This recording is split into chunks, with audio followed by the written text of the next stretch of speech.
ప్రభు నామంన అందరికీ praise the lord.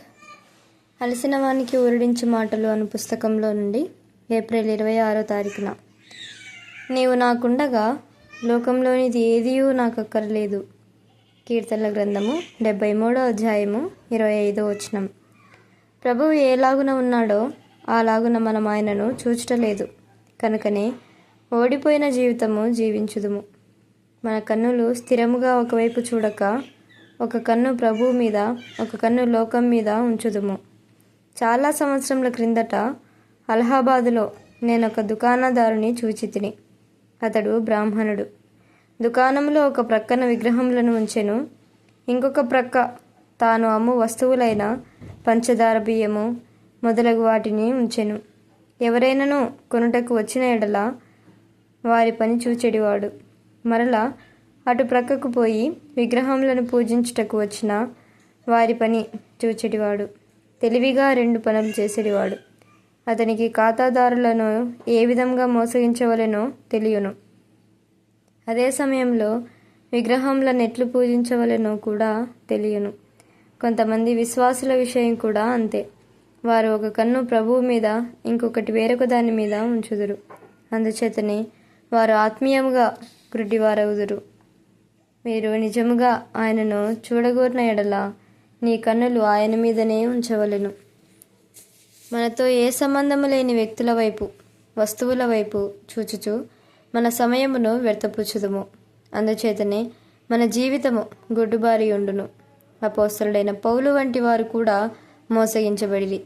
మన ప్రభువు యోహానును ప్రేమించెను. అతనికి చూపవలసినదంతయు ఇవ్వవలసినది ఎంతో ఉన్నది. ఏ గ్రంథంలో లేని మర్మములను మనము ప్రకటనలో కనుగొనగలము. కానీ అవన్నీ ఎంతో నిరుత్సాహంతో చెరసాలలో ఉన్న యోహానుకు అతని వృద్ధాప్యమందు బయలుపరచబడెను.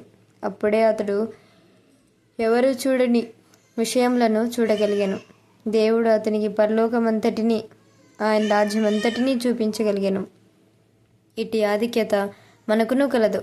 మన ప్రభువు తానే మత్తయి సువార్త 13వ అధ్యాయం 17లో ఈ మర్మములు మీకు బయలుపరచబడుచున్నవి అని చెప్పెను. కంటికి కనబడనివి, చెవికి వినబడనివి, మనుష్య హృదయమునకు గోచరం కానివి కొరింథీయులకు రాసిన మొదటి పత్రిక 2వ అధ్యాయము 9-10 ప్రకారము మనకు బయలుపరచబడుచున్నవి. కానీ చూచు కన్నులను, విను చెవులను మనం కలిగి ఉండవలెను. అయితే ముఖ్య విషయమేమనగా మన కన్నులు మోసగించబడి అనేకమైన వాటి వైపు త్రిప్పబడుచున్నవి. నిన్ను ఆకర్షించు వస్తువులేవి? నీవు నీ భార్య బిడ్డలతో బజారుకు వెళితివనుకొనుము. నీవు అనేక దుకాణములు దాటి వెళ్ళుచుండవచ్చును. నీవు ఎప్పుడైతే మిఠాయి దుకాణమును, బొమ్మల దుకాణమును సమీపించుదువో, నీ బిడ్డ గట్టిగా నాన్న అని పిలిచి ఆ మిఠాయి దుకాణమును, బొమ్మల దుకాణమును చూపించును. ఆ బిడ్డకు ఆ వస్తువులెందే ఆసక్తి.